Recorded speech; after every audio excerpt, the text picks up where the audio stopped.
night may be long and the dark may be deep, but the answers are there to be found. Whether it's the normal, the abnormal, or the paranormal, you're in the right place. Let's go beyond reality.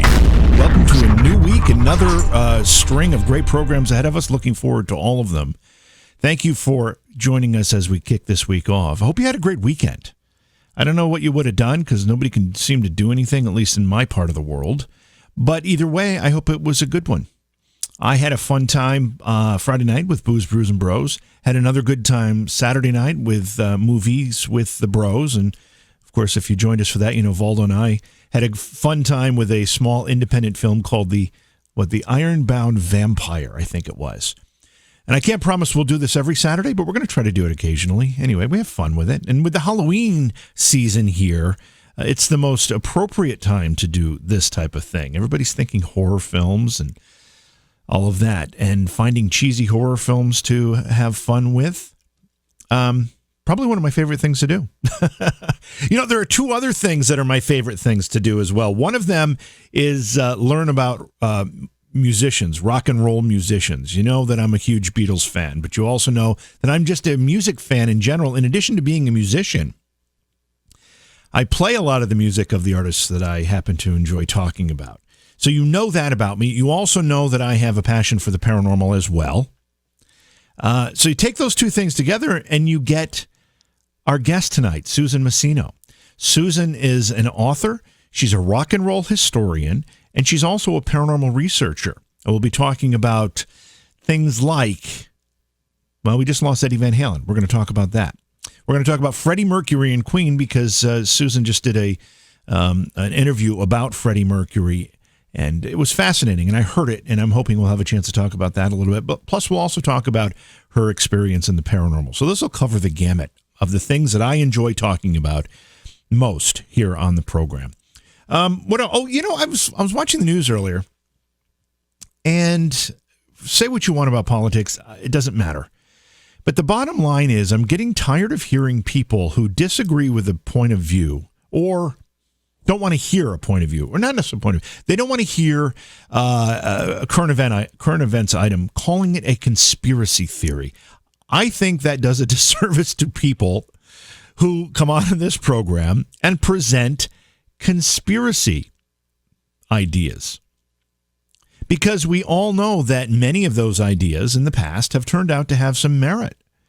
And it's the whole conversation. It's the ability for us to talk about these things freely that allows us to get to the bottom. You know, some of them we clearly find out, yeah, that's a bit nuts. That's, you know, there's no real basis of fact for that. So therefore, let the people believe what they want to believe, but I'm not going down that road.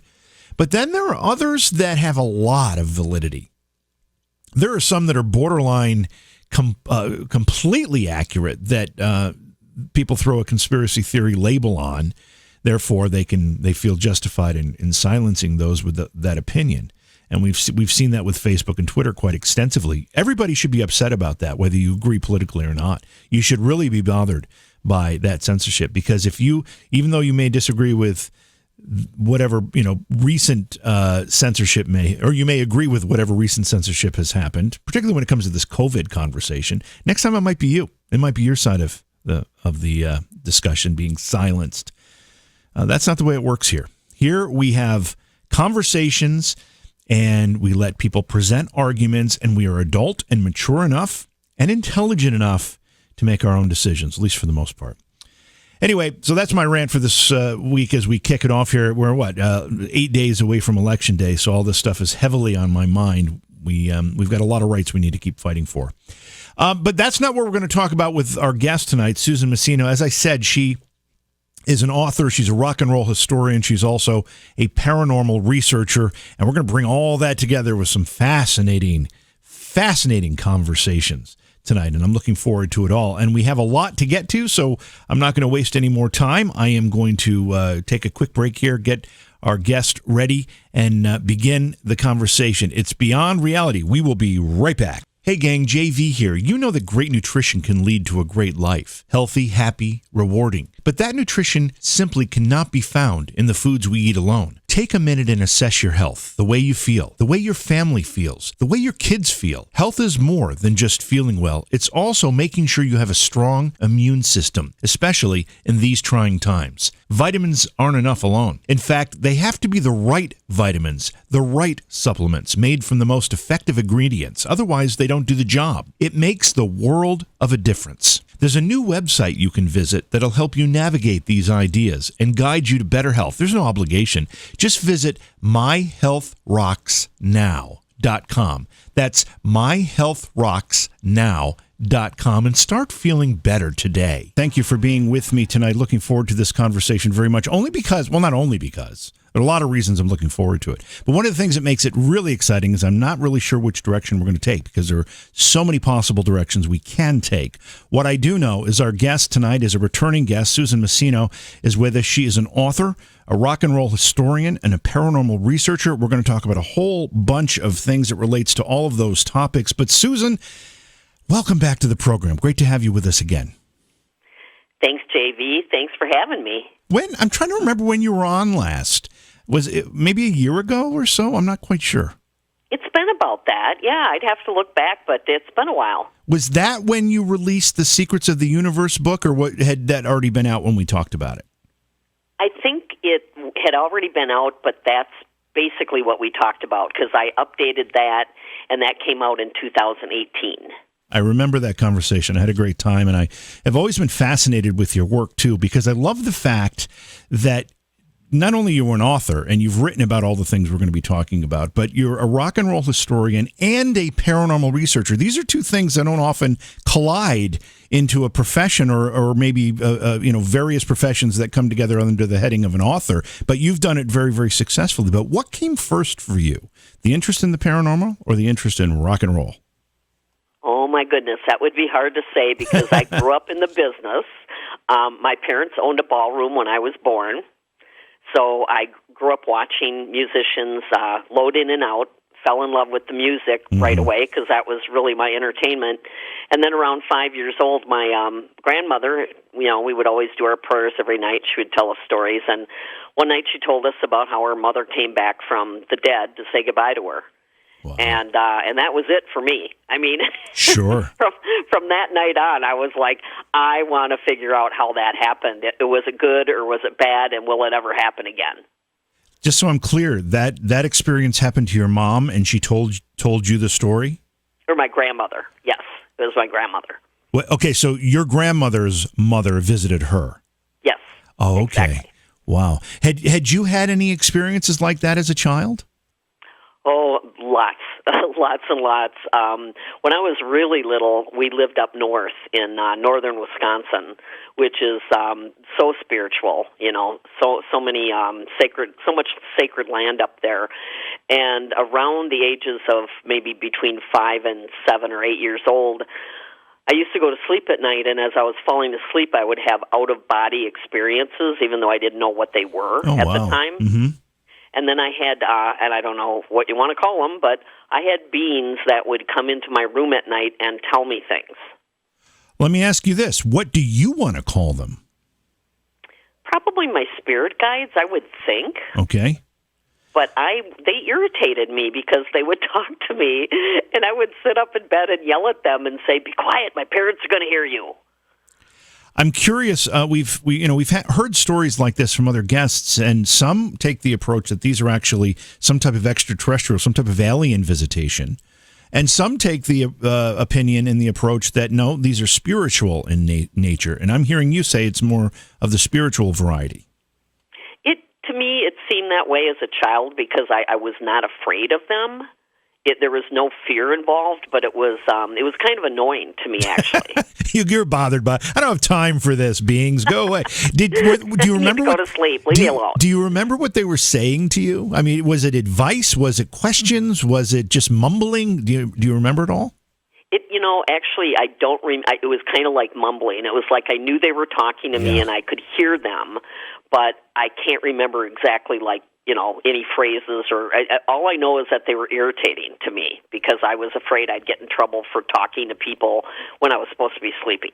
So rock and roll hit you at a very young age because you were kind of in the business with your parents. Your parents had a club, and you were kind of right in the thick of it there.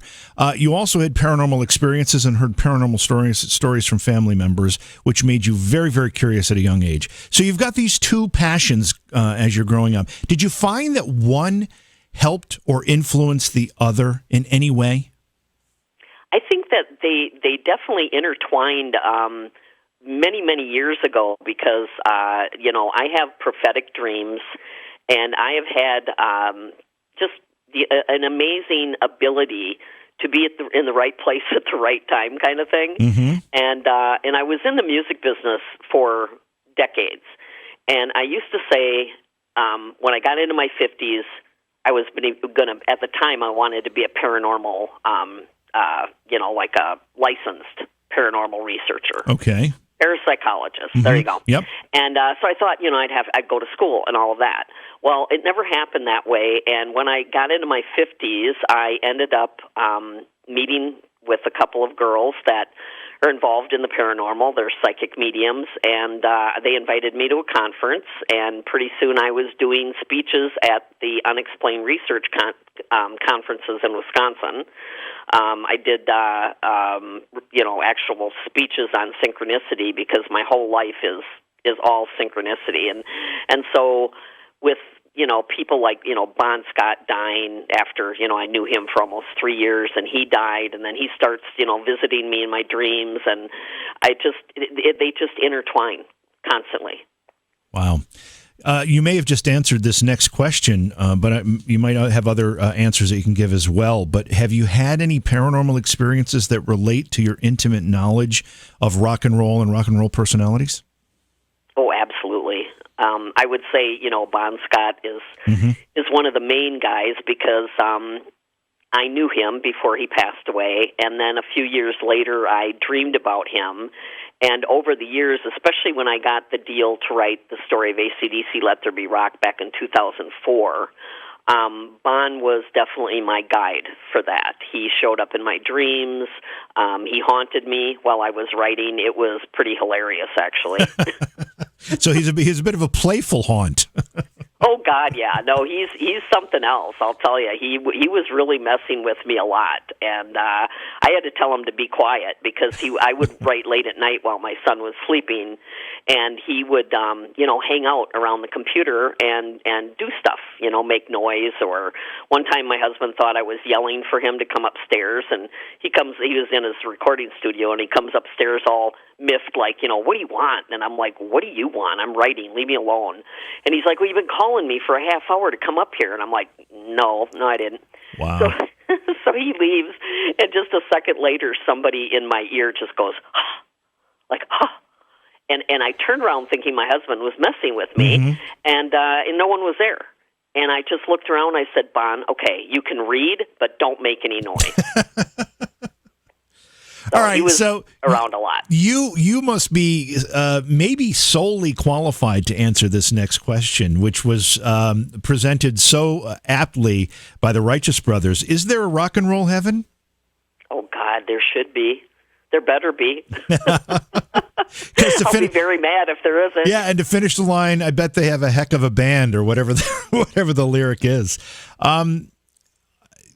With knowing some of these rock and roll icons that have passed on, have you made efforts to contact them? Or in the case of Bon Scott, did it just, you were just minding your own business and he's messing with you? Well, Bon he's always in my prayers. He always was. But until the book deal came through, he really started making his presence known. And I had never written for a big publisher. It was a very big job for me to cover 32 years of history of a band that, most everybody knows more about than I do. Yeah. There are so many experts out there. So I was under a lot of pressure, and Bon was definitely there. And he always, when I call him in, he's always around, or Malcolm now. God bless him, but he makes his presence known. And Eddie Van Halen actually haunted us the weekend before he passed at the Sheraton Hotel. Oh, okay. I don't want to get ahead of ourselves here, but I've got to ask you, he haunted you the weekend before he passed? Yes. Yes, I do believe it was him. Wow. What happened that convinced you it was him? Well, we, let's see. On October 2nd, the night before my birthday, I hosted a book signing at the Sheraton Hotel in Madison, and they had I'm sorry, is that Madison, Wisconsin? Yes, Madison, Wisconsin. Okay. And this is the same hotel that back in 1978, Van Halen pretty much destroyed the 7th floor. And then they dedicated, one of the dedications on the back of their second album is to the 7th floor of the Sheraton. So we were there for a book signing and my birthday and the unveiling of the Roth Room, which is a conference room on the 7th floor, and all the displays, they have tons of things framed, old articles I sent them, pictures, that sort of thing, and at some point those will be put out into the hallway so everyone can see them that comes into the Sheraton, goes up to the 7th floor. But when I first walked into the Roth Room, I just blurted it out. I said, "Oh my God, Eddie and Alex are going to hate this," and and I didn't mean to hurt anybody's feelings, but it kind of should be called the Van Halen Room, if you know what I mean. Right. So the first night we were there, we had the book signing. It was very, very well done, like under 20 people. Everybody wore masks. It was really nice. They had a big birthday cake, and so that night I'm trying to go to sleep, and we kept hearing things. I was there. We had 2 rooms, 3 other girlfriends with me, and we kept hearing things, and I said that Eddie is haunting us. I'm thinking Eddie Money, because Eddie Money had already passed, and Eddie had played, I had partied with him at the Sheraton. Mm-hmm. He stayed there several times. So I kept calling this guy Eddie. So the first night I'm trying to go to sleep after the book signing, I cannot sleep. And somebody comes up and breathes into my left ear, like really audibly, and where you could feel the breath on your skin. And I'm so tired at that point, I'm just thinking to myself, I'm like, oh, really? Okay, that's real nice. All right, whoever you are, you need to leave or climb in and help me go to sleep. And that was it. I went to sleep. The next day, I mentioned it to my friends, and we had a laugh over it. And then the night of my birthday, we picked up food. We hung out. It was just the 4 of us. It was a very fun night, but we stayed up super late. And I'm in bed. My girlfriend's in the bed next to me. And in the dark, in the middle of quiet, she lets out this blood-curdling scream. And if she wouldn't have burst out laughing, I would have been out the door so fast. It was just like, I mean, when someone screams like that, and then she's laughing, and I'm like, "Are you all right?" And she's like, "Well, yeah, I'm just laughing because I woke myself up screaming." And I said, "Well, what did you scream about?" And she says, "There's some guy in here. He shoved his face in my face and scared the hell out of me." And again, I said, Eddie, just go to bed. Leave us alone. And then 48 hours later, Eddie passed. And it was just so strange. And like the day that I checked out, I'm driving out of the parking lot, Jump comes on the radio. Mm-hmm. And I have a feeling that Eddie might have had a little bit of fun over the weekend before he chose to leave. So I have to ask you, as a put your paranormal researcher hat on for a minute here. Do we have an explanation or understanding how someone can haunt before they pass? I assume it has to do with something with out-of-body experiences, or maybe even straddling the line between life and death. Oh, definitely. I mean, I think that especially with Eddie, who had fought, with his health for a long time, I think that when you're getting ready to transition, a lot of people see people that right before they die, like they show up in their dreams, or they thought they heard from them or somehow got a message from them. And I truly believe that, when you're ready to cross over, you might do all kinds of things. Like, you might have a few stops to make. Yeah. Well, we also know that, there are people that have had near-death or out-of-body experiences where they do cross and then they come back. So, again, that's kind of in my mind, a straddling of that veil between life and death. Let me just take a kind of an aside here and ask your opinion about something. We've all heard of the 27 Club. Eddie Van Halen was not 27 when he passed away, but a lot of really important and iconic musicians have been 27 when they've died. Way too young to leave this earth. Do you have any thoughts on why? Is there something about being at that level of A, genius, and B, musical success that makes you a candidate to die like that? It is interesting because if you're into numerology, our lives go in 9-year cycles, okay? So 1 to 9, and for fun, sit down and write down however age you are. Write down 19, 18, 27, 36, 45. And at those times of your life, there's going to be a big change, and especially 27. That is a very big turn from going from your youth into, your maturity. And a lot of people have big life changes at 27. So it's not surprising to me that a lot of the really great people that I always say they're too good to be here for that long, they choose to leave at 27. Yeah, it's heartbreaking, obviously. You brought up the Van Halen discussion. I wanted to spend some time talking about that. Obviously, we lost a music legend, a guitar genius. Tell us a little bit about your relationship with Van Halen. You spent some time with them. Well, I was very lucky. I worked for a local paper in Madison, Wisconsin. And back in the day when we got albums in the mail, and we got this red album with 4 songs on it from a group in California, a couple brothers named Van Halen, and early 1978. And I remember my editor, Michael, put the record on the turntable, and that was it. I mean, I had heard and seen so many bands up to that point, and when I heard Van Halen, that, like I said this in my book, it was like putting on rose-colored glasses. The world wasn't the same tint anymore. And we went nuts for Van Halen. So they get booked on their first tour with Montrose and Journey. They're supposed to play the Orpheum Theater in Madison in March of 78, and the Orpheum Theater decides they don't want 3 bands. They bump Van Halen off the bill.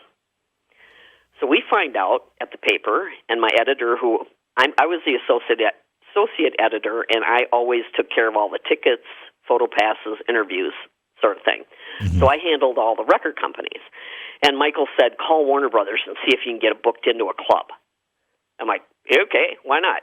So I called them, and I gave them a couple phone numbers, and sure enough, they booked him into the Shuffle Inn on March 7th, 1978, and it was crazy. That night, I ended up hanging out with the band. Eddie played the first song he ever learned on his little guitar with his little amp, Pipeline. He was super sweet. They were all really sweet, but really crazy. Alex was something else. And so after they played that night, I ended up going to the Sheridan to party with them. And that night, Alex kind of taught, I want to say taught me, but it was kind of a forced lesson in how to smash your head in an elevator door. It's important to know that. It's really important to know that, especially if you're going to hang around rock and roll legends. You need to know how to do that. Exactly. Yes, I had no choice, basically. It was just him and me, and he wasn't going anywhere. So you're going to have to remind me, the 1978 tour, was that after the release of their first album? Yes, it just came out, and actually, we put them on the cover of our paper. It came out 2 weeks later. We took bundles down to the beginnings in Schaumburg, Illinois. They played a party for the radio station, The Loop, and we ended up being the first paper/magazine to put Van Halen on the cover in the United States. Wow. But just my 2 cents on this whole thing is I believe that it was their best album, but that's just my opinion. Oh, by far. Yeah. Absolutely. Yeah. Tell me about the importance of Eddie Van Halen as a guitar player in rock and roll. Wow. He was, you could say, probably one of the top 5 guitar players in history.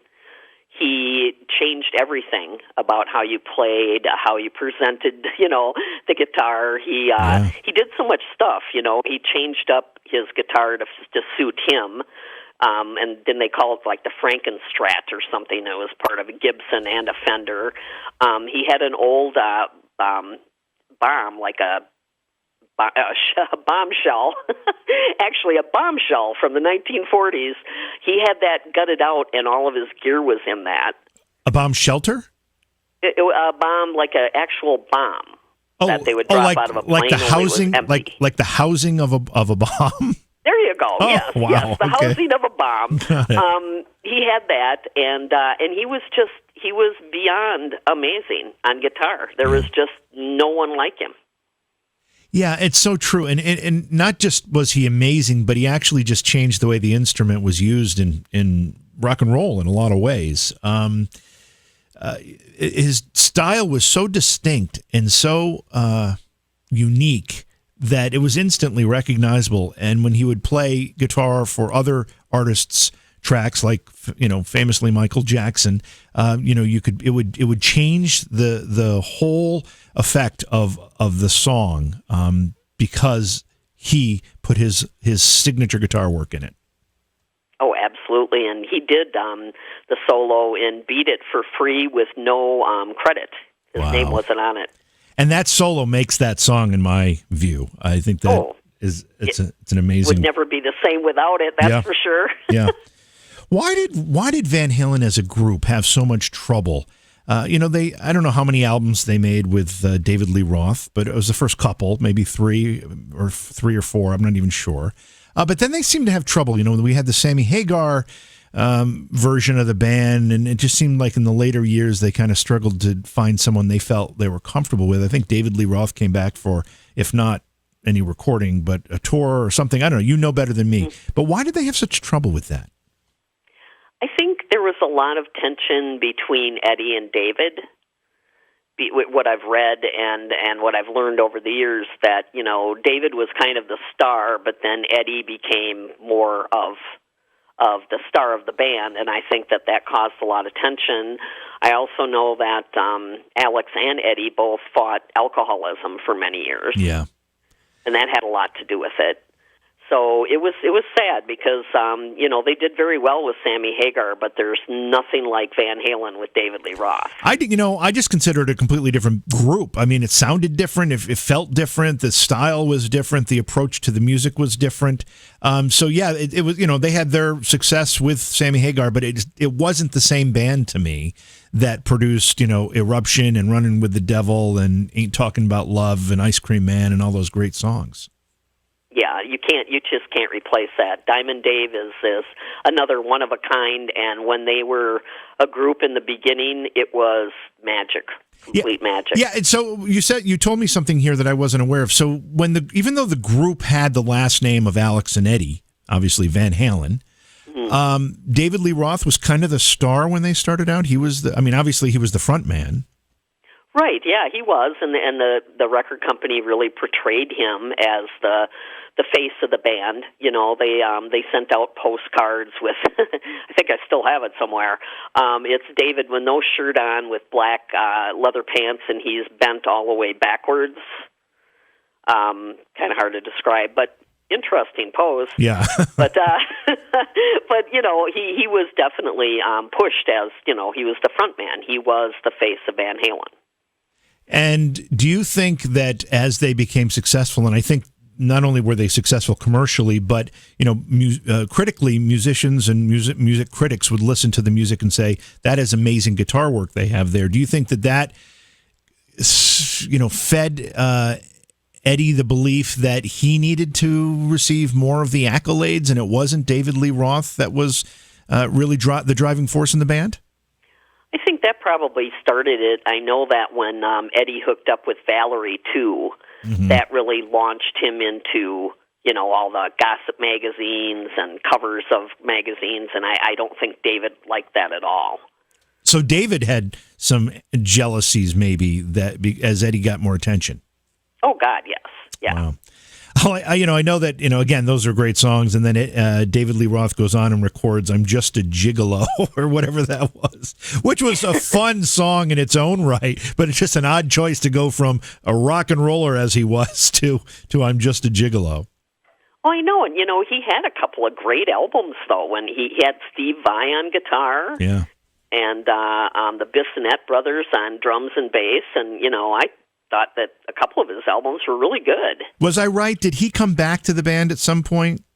Yes, More recently? they did a tour. I think it was, I want to say 2007, and there might have been something more recent that I know that they did Jimmy Kimmel show, and that I'd have to look that up. But he did come back. Did you see any of those performances, whether live or in some other form? I did see him up in Oshkosh at Rock USA in 2013, and they were so far away it was hard to tell they were on stage. How'd they sound? I couldn't tell. Oh, you couldn't even. It was that far away. Oh, It wow. was really a very disappointing setup. Wow, that would be disappointing. Was it through the paper that you became so familiar and friendly with so many iconic rock stars, not just Van Halen, others too? Oh yeah, no, it was the paper that started everything for me, and the fact that I was there. The late 70s is when I started out, and between 77 and 1980, all these bands, Cheap Trick, Journey, Van Halen, AC/DC, I mean, the list goes on and on and on, that we were right there. We were reporting, and in those days, there was only radio, TV, and print, so print was pretty powerful. That's right. So it was a hell of a time to be alive and be writing about it. So back to the question, though, about Van Halen and its difficulty to remain, I guess, I don't know if consistent is the word, but, having some changing names in the band. You had Eddie and Alex, they stayed there, but, I'm blanking on the bass player's name, and I know it. Michael Anthony. Michael Anthony. He left the band, right? He didn't stay. Yes, he did, yeah. He went to play with Sammy Hagar, actually. Oh, is that what happened? Mm-hmm. Yep, Oh, wow. They're still playing together. Oh, wow. Didn't realize that. Okay, well, at least he's playing. Good. That's good to know. He was the one that used to do the high harmonies, didn't he? Wasn't he a high voice? Yeah, he did. He had quite the voice. He does have quite the voice. Yeah. So I know the answer to this question, but Susan, tell me, what's the best Van Halen lineup in your estimation? Oh, Alex, Eddie, Michael, and David. Yeah. That'll never change. Yeah, for me. Yeah, it's hard to argue. It's hard to argue with that. I have to say too, when they introduced Jump, that out was in 1984 was the album. That's when I kind of started to lose my interest because they started to get synthesizer-y and I don't know. Right. They kind of changed it for me there. Yeah. No, I know. I love that song, but yeah, I know exactly what you mean about how it went more keyboards. Well, the early stuff was just so raw and it was so guitar heavy. I mean, things like Panama, Hot for Teacher, and again, going back to that first album, that stuff was electric. Oh God, yeah. I mean, the best. You like you said, their first album, you just can't get better than that. Tonight we're talking with Susan Masino. She's an author, a rock and roll historian, and a paranormal researcher. She's got many books that cover those topics, including The Story of AC/DC, Family Tradition, Rock and Roll Fantasy, and The Secrets of the Universe. That book is the book that we talked about when she was on the program about a year ago, we think it was, although my memory just doesn't work as well as it used to. I can tell you that. So the whole concept of time to me is crazy because, I mean, we're looking at the year 2021, Susan. It's like right around the corner, and I'm still trying to figure out what happened to 2005. It's just I feel crazy. the same way. It's insane. But anyway, you did an interview very recently on Coast to Coast, a program that I listen to religiously, with George Norrie, and you talked about Freddie Mercury and Queen. What a fantastic group, and what an amazing personality in Freddie Mercury. Oh, he was really something else, another incredible icon, and did so much for rock and roll. And yeah, he was an amazing person, and I don't think you'll ever see anybody that sings like him. He, let me back up here. The film Bohemian Rhapsody brought an attention and the spotlight to Freddie Mercury's work specifically, but Queen music in general. Queen. I'm going to say this. I was a Queen fan before it was popular. In high school, I was a huge Queen fan. In fact, I had a band in high school, and we used to sit around and listen to Queen music and just dream about the day we could actually be talented enough to play it. And I don't think that day is here yet because they were amazing. But the film Bohemian Rhapsody brought Queen, not that they were obscure at all, they never were, but I almost think they were a little forgotten, kind of almost, overlooked in their importance in a way. Do you think that to be true? Oh, I totally agree with that. And the fun part about Bohemian Rhapsody is that it blew all the records, box office records for a rock and roll movie, which is wonderful because, they most times they shy away from that sort of thing. And once Bohemian Rhapsody, I believe the gentleman that portrayed Freddie, he got the Golden Globe Award, and they won Academy Awards. That's right. And it opened doors for, Rocket Man, the story of Elton John. Yep. There's one being done now on, I want to say the Ramones or the Sex Pistols. There's a movie being done on them. So it really opened the doors for a lot of people that we should see movies about, because of the history and what they contributed to music. A lot of people don't know about it. How much of the film, Bohemian Rhapsody, was fact versus creative license? It's hard to say. I'd say, probably 50-50. I mean, you can only do so much in 2 hours, right? Or 2.5 hours when you're trying to tell somebody's complete life story. But I think they did really well with it. I do believe some things were a bit, glossed over, if you will. Mm-hmm. But all movies do that. They can only cover so much. There are a lot of things about Freddie Mercury that would make him an interesting subject for a film. Obviously, he was an amazing talent. He was also part of the gay community, which was unusual, not unusual for its time, but it was not nearly as well as accepted or understood as it might be now. He died of AIDS, one of the early celebrities to contract that disease and die from it. But when you put all that together, how would you describe or define Freddie Mercury as a person, and why were we so fascinated about his life that we made that film so successful? Well, I think, his talent alone, his ability to sing, he had almost a 4-octave voice. His writing ability, he wrote music in all genres, it was rock and pop and a little bit of disco and so many things, and personally he was a very kind and very soft-spoken person compared to what you saw on stage, and he was very low-key about his lifestyle and his sexual orientation. He honestly didn't even admit to being gay, I believe, until right before he died. Right. And he didn't admit, according to the film, this is, the only reference I have is that he didn't really even admit it to himself right away. Right, yeah. No, he was with a woman. He was engaged to her, I believe Mary, her name is, for about 6 years. And they split up, but he remained very close to her. And actually, when he died, he left most of his estate to her. Wow. So, and he told her that. He said, if we would have been married, if he hadn't been gay, she would have ended up with it all anyway.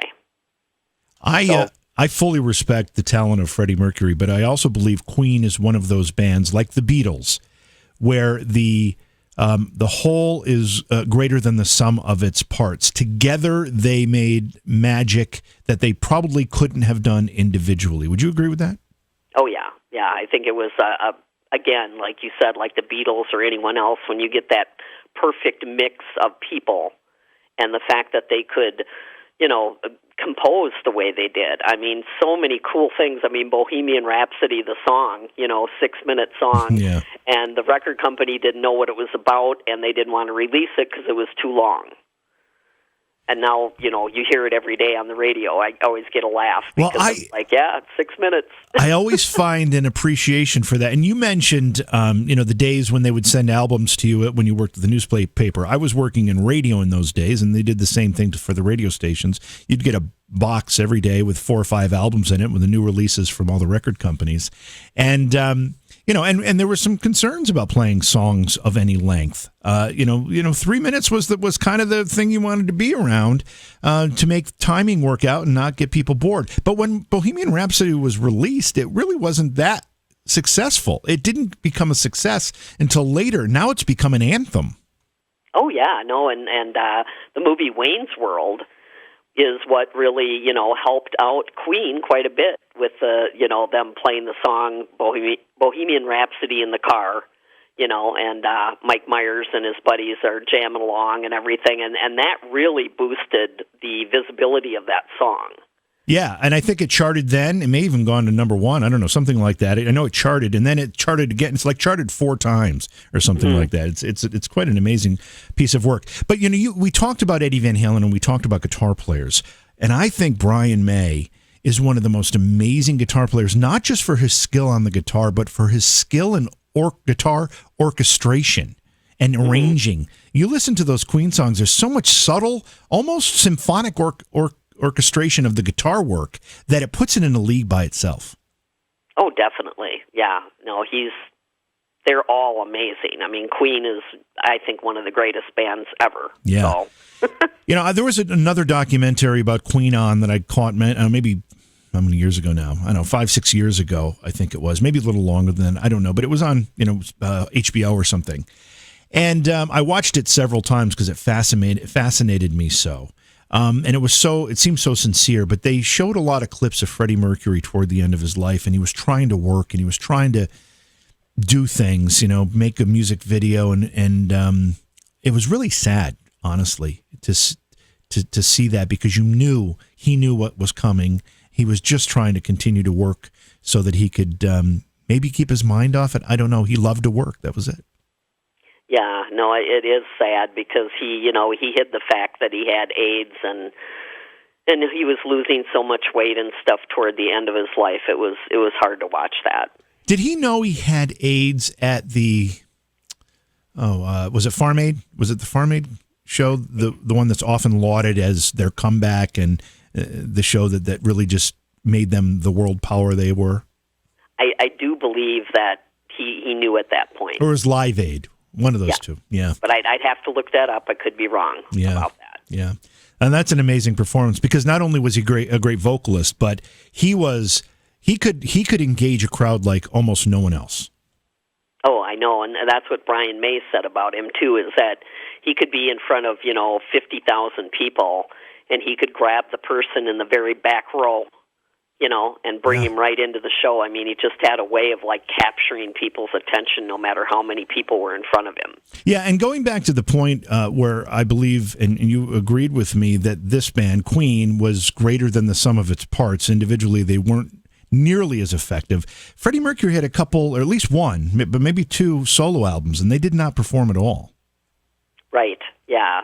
They, he did some stuff on his own, but again, without the guys around him, that's it right. Just wasn't the same kind of magic at all. Yeah, well, you almost become, and everybody does this, regardless of whether you're a musician or you're an actor or you're a radio host. You can become a kind of a caricature of yourself if you don't have somebody else kind of pushing you, their direction against your direction, and somebody else pushing their direction against both of your directions, and that's what brings people into that. I'll use a music metaphor, groove. Oh yeah. No, it's always somebody, competing against the other. Or even John Lennon and Paul McCartney. Exactly. They competed for who was going to write the best song, and we know they only wrote about 1,000 of those. They're amazing. My favorite group, by the way. Queen. What did they want to be? It seems as though early in their beginning success, they really were far edgier than they turned out being when they became a commercial success. Did they want to be like an edgier Zeppelin influence type band, or what do you think their intention was? I think it was totally driven by the songs they wrote, and Freddie was one of the main writers. He wrote on their greatest hits album, he wrote 10 out of the 17 songs. Yeah. So I think it was, I don't know if they set out to be anybody but themselves. They were so unique in so many ways that try to compare Freddie with anybody else singing at that time. Yeah.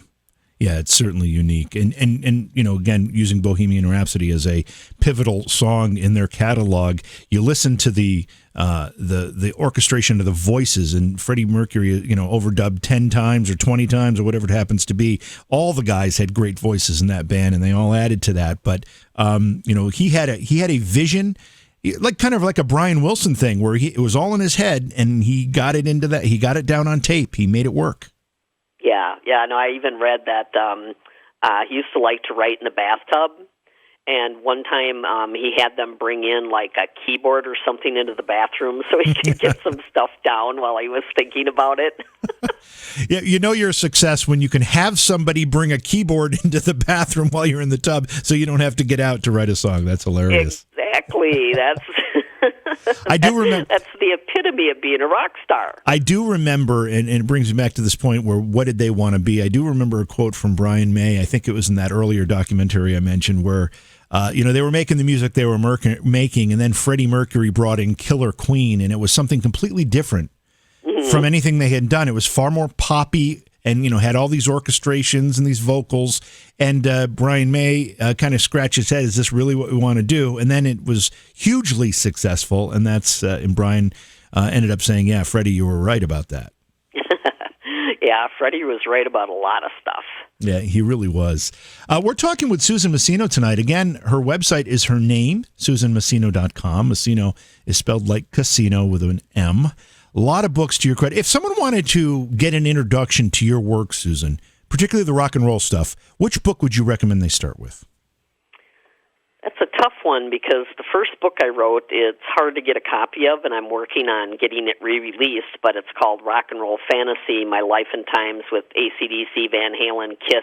And it covers from 77 to 1980 and follows the trajectory, of AC/DC's rise to fame, but also, you know, hanging out with Van Halen, Ted Nugent, Emerson, Lake and Palmer. I mean, just I got to meet everybody, all my idols I got to hang out with. That is so cool. That is really, really cool. I've had a lot of fortunate meetings in the film world. I know a lot of film celebrities. But one of the things I don't know a lot of is musician celebrities, my heroes. And I mean, I would love to meet Paul McCartney, Ringo Starr, the two remaining Beatles. I do know Sean Lennon. I wouldn't say well, but I know him well enough to say hello. Oh, that's cool. Yeah, I love him. He's so cool. Fortunately, the Lennon family has a rural farm about 20 miles from where I live, and my sister owns a bar restaurant in the town that I live in, and they happen to like it. Sean and Yoko used to come in quite a bit, and they used to come hang out. So it was kind of cool. Oh my goodness, that's awesome. That's pretty cool, right? Let's talk about the paranormal some more.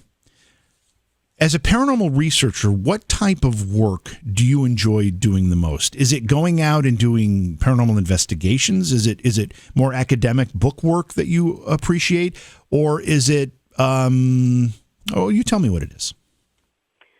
Well, I'm always learning something, so I'm constantly learning, reading, studying, and I love the good old ghost stories, you know, that have endured for decades. Those are my favorite. I live in Savannah now, which is one of the most haunted cities in the United States. That's right. And I choose not to investigate here because I have enough traffic to deal with as it is. Don't need any more. I don't go looking for it. Right. But it's just fascinating to me, and I love everything about it. I love finding out about it. I have investigated Deadwood, South Dakota, Bobby Mackey's in Wilder, Kentucky, just, lots of creepy places, and they're not always fun. I'm just going to say that. I was poisoned, if you will, at Bobby Mackey's. Poisoned? Are you talking about a spiritual poisoning? Yes, it was. It was very upsetting because I went there not taking it seriously, let's put it that way. Mm-hmm, mm-hmm. And the first night we got there, it was a meet and greet, and we were there for 2 nights. And so I went there, just ready to party, keeping it open, like this is going to be fun. Sure. And this entity, whatever it walked through me in the bar that night. Ooh. It was like Ghostbusters, and you feel slimed. Yeah, right. Yeah.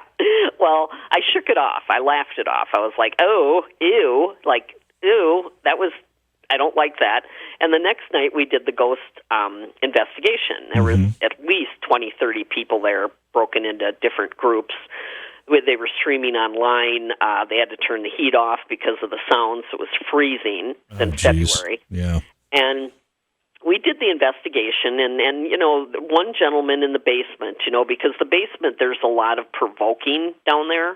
Mm-hmm. People go down there and provoke and say, hey, show me something. And that night, some guy got held up against the wall by something he couldn't see. Oh, wow. And then he ran out of the place in tears. And I went home that night, or went back to the hotel with my friends. We stopped and ate. I had no alcohol in me. And about 5:30 that morning, I woke up like I had the flu. Really? And that lasted, and I had to drive. We had to ride up 7 hours back to Wisconsin. I was that sick Monday, Tuesday, and I ended up in the ER Wednesday, severely dehydrated. Oh, wow.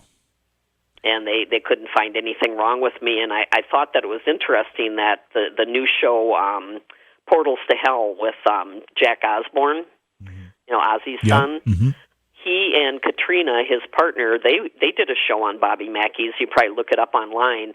And they have a disclaimer at the end of the show that within 48 hours, he was in L.A., she was in, I believe, Philadelphia. They both ended up in the ER. Wow. So I do not recommend going to Bobby Mackey's. Do you think if you had to go back to Bobby Mackey's and do it again, would you approach it differently? Do you have anything that you take into investigations that you consider to be some form of protection for yourself? Oh yeah, no. If I went back there, I would. I was not working on my protection at the time, and I tell everyone that when you go to a place like that, you need to, surround yourself in light, mental light. And keep your vibration high, because entities that want to mess with people always go after people that are not doing very well. And I wasn't doing very well when I went to Bobby's that time in my life. I was having a rough time in my life. And so I was there for the picking. Do you think there was something, and I know Portals to Hell might indicate the answer is yes to this, but do you think there's something demonic happening there? Oh, absolutely. Yeah, there's so many hauntings on top of hauntings there, because they have the Native Americans, and they had the Underground Railroad, because they're right on the river. There was a slaughterhouse there in the 1800s. Then there was a Latin club during the 50s where there was, hits, mafia hits, that sort of thing. Mm-hmm. So there's so much layering, plus people go there and provoke. Right. And if you're going to do that, you're going to get something from it. I don't recommend people investigate and provoke to see proof. It's dangerous. I've seen a bunch of shows that have filmed there, and I've read a lot of accounts of folks working there or doing investigations there, and that's one of those places that I think you do need to take very, very seriously if you're going to do an investigation or be there for anything like that. There are places that you could say, and I'm just going to use some light language here, but can have fun activity and you can get a little bit of an experience without feeling like you're in danger or feeling threatened in any way. But I keep hearing things about this about Bobby Mackey's that's just very different. It is, yeah. There's so many people that have worked there that have had very, very negative experiences, hauntings at home, possessions, suicidal thoughts, lots of bad things. Have you seen the show on Amazon Prime, Hellier?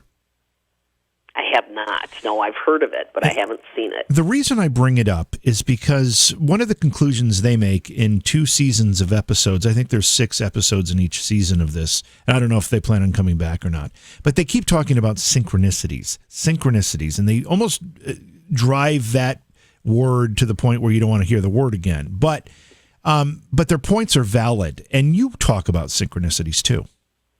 Oh, yeah, everything. I mean, once you get into the flow of synchronicity in the universe, you can pull off almost anything. How does that work? Tell me what you mean by that. Well, synchronicity to me is being aware of things around you and little messages and signs that most people don't notice, whether it's numbers. A lot of people claim that they keep seeing 1111 over and over again, and supposedly when you notice that, it's kind of the universe's way of showing you that you're right, you're in the right place at the right time. And I always say, like, when you're late somewhere, let's say, you're running late, you get there late, but maybe you just missed a car accident that you would have been stuck behind for an hour. So once you get into the flow of noticing that, life gets to be very interesting. You know what I've noticed? Manifesting goes. You know what I've noticed about numbers, and you tell me if this is synchronicity. When I go to, and you can't do that now in New York because all the bars are closed, but I used to go out, meet a friend for a beer now and then, and they have this lottery game that, plays at bars in real time called, Quick Draw, it's called here in New York. And every time I walk in and I sit down, my numbers keep coming up. But then I play the game and they stop. Is that some form of anti-synchronicity? Yeah, it could be. It could be maybe like, no, we don't want you gambling, so you're not going to win anything. Oh, but then if they didn't want me gambling, why would they tease me with my numbers every time I'm in there until I actually play the ticket? It's so infuriating. It's not fair. No, it's not fair. It's not fair. It doesn't make any sense because some people, it's weird because somebody said one time that people that win the lottery are people that are given a chance to be better, to be better people, and usually it doesn't work out that way. Well, I'd like to have a chance at it. So if they just give me a shot, and then I'll even write about my experiences, and then they can judge whether it made me better or not. Exactly. So your book that we talked about last time you were here, The Secrets of the Universe, you talk about synchronicity, right? And you also talk about manifestation. What inspired you to write that book specifically, especially after having written about rock and roll? Well, I always, as I said, I've been into the paranormal my entire life. When I was a kid, I used to read books by Hans Holzer because that was the only books you could find. Yeah. And it's just, it's an amazing, the synchronicity and everything. I call it my primer to the paranormal because it's 7 chapters on 7 different subjects. And they're kind of like a little sample of like, here, check this out. Are you interested? So it's kind of my introduction way of inspiring people. And my life has been a series of synchronicities and following, the right direction at the right time. I've been very lucky with that. But I like to inspire people to do the same because we can manifest our own reality. It's just most people don't realize that. You talked about synchronicity. You say that we miss the signs, or many people miss the signs. They don't really understand what they're either looking for or what they're being shown. What are ways that we can be more alert and pay more attention to these synchronicities? I think, just paying attention to, like, the numbers around you and even the signs. I get a kick out of when I go on a road trip. I read the big semis that go by. And it's almost funny, it's kind of like Jim Carrey in, when he plays God. And he's asking for signs, and the truck in front of him is full of signs. He doesn't see that they're all signs, and they're, give me a sign. And, well, we're giving you every sign we can think of. So I wanted people to become curious and explore, if you're into numerology, mental light therapy, working with your chakras. I did numbers on Bon Scott, Malcolm Young, and Angus Young, which is really cool because they all have the same combination in different parts of their charts, which makes it, very logical that they fit together so well. But, and then I have ghost adventures, past lives, I talk about that a lot. So it's just kind of, a little introduction to the things I believe in. let's talk more. We talked about the synchronicity part. Talk more about the manifestation part. What do you manifestation can mean a lot of different things. In terms of what you wrote about in the book, what does it mean? It means that you create your own reality with your thoughts and your words. And most people don't realize that, words are very powerful because they're a vibration. So what you say and what you think is part of what you see in your reality. Like people, that complain all the time and they think, oh my God, my life's never going to get better. This is wrong, that's wrong. Well, they keep getting that because that's what they talk about. And I like to say that the universe is like a computer that doesn't judge. It takes the information that you put out and sends it back to you. It matches what you're thinking about. So if you're thinking about failure and you're never going to get anywhere, that's what you're going to get because you've already decided that's the outcome. So when I was a kid, I used to read biographies like crazy. And the reason why is that I wanted to know what made people different. How did they make their dreams come true? I wanted to know the secret. And there's one thing between all the people that I've read about over the years, from everyone from Abraham Lincoln to, Benjamin Franklin to, Madame Curie, Amelia Earhart, they all had one thing in common, and it's one word, and it's belief. They believed they could do it. That's it. If you can believe you can do something, you're going to do it. Is that another way to say the power of positive thinking? Absolutely. Absolutely. And it's hard, I battle with it every day. We're in a polarity world, negative, positive. There's good and bad and everything. And to stay positive all the time is a job. Yeah, especially this easy. year. Yeah, especially this year. That we've had more than our share of challenges in 2020, that's for sure. Yeah, it's been quite the year, to say the least. What about dreams? We often look at dreams as sometimes messages that come from where we don't even know where. Sometimes inspiration. In fact, we use the word dream as synonymous with our goals and our ambitions and our the best case scenario. But you link manifestation and dreams too. Oh, definitely. Yeah. I mean, I've had lots of prophetic dreams. People, that I haven't seen in a long time, or people that have passed before. I get messages on, even when I wanted to know if I was going to get my book deal or not. I had some crazy dreams about that. That was telling me in so many ways that, yes, you're going to get this deal. It's going to happen. So dreaming to me is always fascinating. As an author and a paranormal researcher and somebody who has had, some pretty high-profile friendships, you must have come across some pretty good stories. Let's talk about some paranormal stories. Anything that you might consider spooky? Ooh, spooky with rock and roll, or just spooky in general? No, it does not have to be about anything to do with rock and roll. Okay. I saw a full-body apparition at the Titanic exhibit in the year 2000. Oh, really? Mm-hmm. I did. That's a very interesting one. Tell us what you saw. I know. Well, my son, I write about it in my book, but my son went through a past life memory of being on the Titanic. It lasted from 4 to 6 years old, 2 years of it. Mm-hmm. It was very intense. He had night terrors. He drew pictures of the Titanic. He knew everything about the Titanic. Susan, he was he was having these memories surface while he was 4 to 6 years old? Yes. Wow. Yes, between 4 and 6. That's really young to be able to handle some of what I would imagine could have been very frightening images. Oh, it was insane.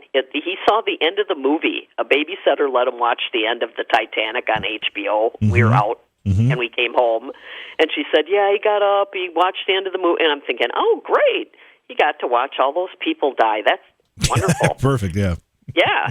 And the next day, instead of being traumatized by that in particular, he was obsessed with why it sunk. And he was drawing. In the first 2 weeks, he probably painted over 50 pictures of the Titanic. Wow. everything, pencil drawings, watercolor, all from memory. He was never looking at a picture of the boat, but he was obsessed with this, and when they brought the exhibit to the Museum of Science and Industry in Chicago in the year 2000, we decided to take him there and to see if that would help, maybe turn the corner for him. And he, all the other kids ran around the museum like kids. My son had to look at everything, so we were in there for a couple hours. And when we came up on the boilers, which he used to cry, he used to wail over the fact that the boiler room, the men died first, and it wasn't fair.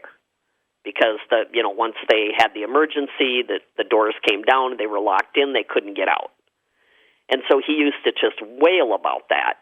And so we're looking at a boiler, and I'm thinking, oh, here we go, And there's a boiler with a curtain on it, spotlight, mirrors on both sides.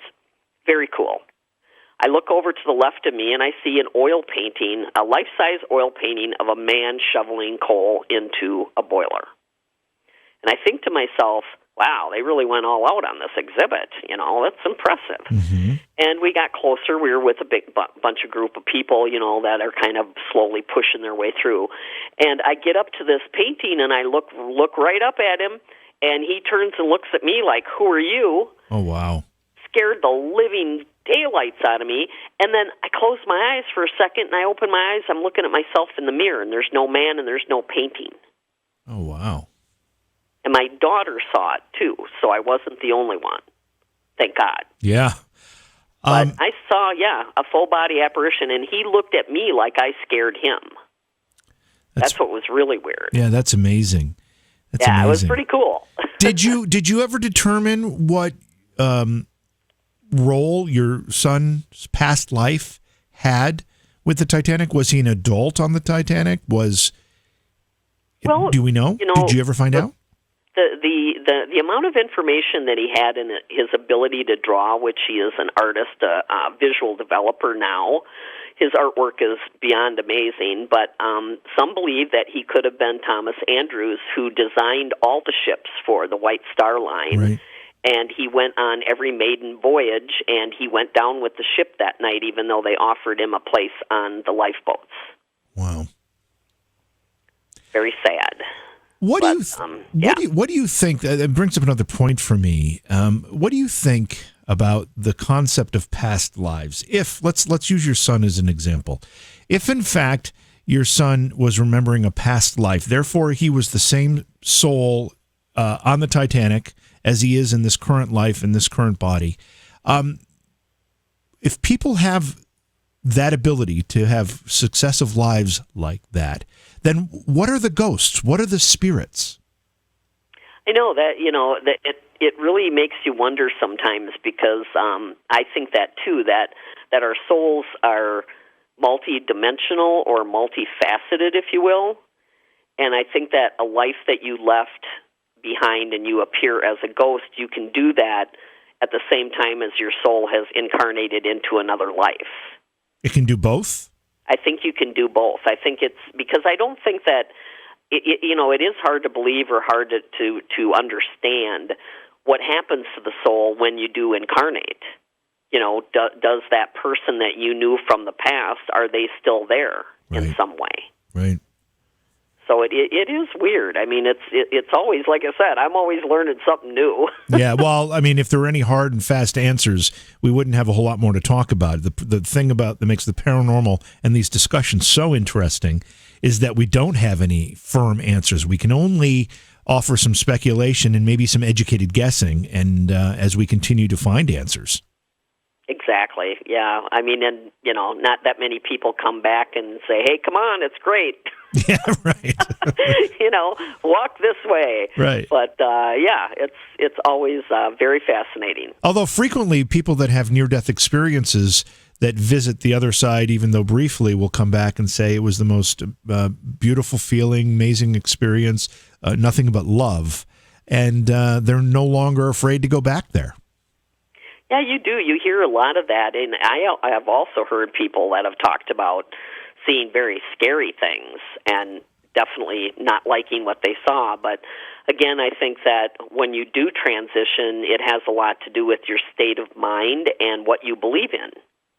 So I think that, people that feel like they're going to be punished after they die or whatever will create that because that's what they believe in. So I believe I'm going to have a lot of fun. I always say, don't mourn for me, because I'm going right back to 1960 Hamburg, Germany, and getting drunk with John Lennon. Oh, that would be so amazing, wouldn't it? Yeah, that's my first trip right there. Wow, we just passed John Lennon's, what would have been his 80th birthday. Yes, yeah, on the 9th. Yeah. Yep. Yeah. And to think that he's been gone as long as he was alive, that's another sad milestone. It is. It's hard to believe that, it's 40 years ago and crazy. Tell me, I asked this in the beginning of the show, but I'm going to ask again. You've never made an effort to, say, do a paranormal investigation specific to your rock and roll interests, like go to, I don't know, Jim Morrison's grave, or do an EVP session or anything like that? I would like to do that. I've talked about one place I want to go to is the Surf Ballroom, where Buddy Holly played his last show. Oh, yeah.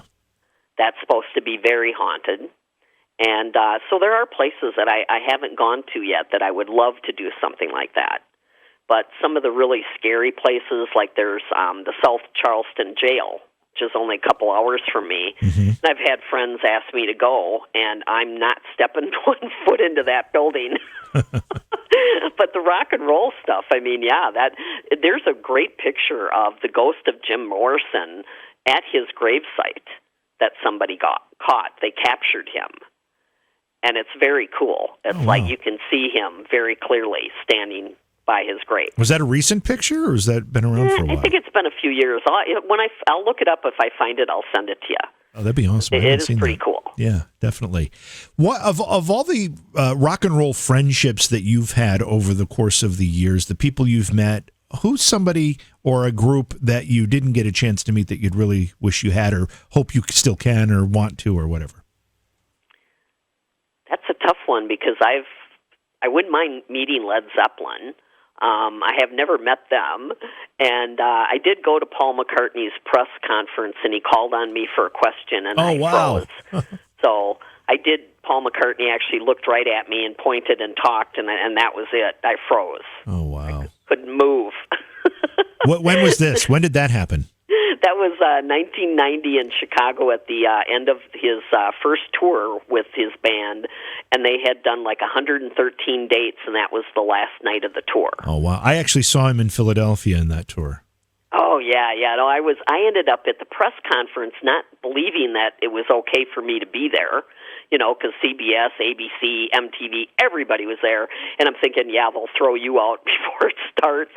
And I ended up in the front row, and at the end, Paul actually asked me, I had my hand up, and he said, blonde lady at the end in the front row. And when he looked at me, that was it. I couldn't remember my name. I couldn't remember where I was. You know what? I would probably have the same reaction. I blew it. I just completely blew my chance to talk to Paul McCartney. Wow. Your books are available on your website. There's information about not just your books, but all of your work, and the website is susanmassino.com. But if somebody wanted to buy the books, Amazon, right? And yep. You can Amazon, or if they want a signed copy, just email me on my website, and I'm also on Facebook, easy to find. Any projects in the works?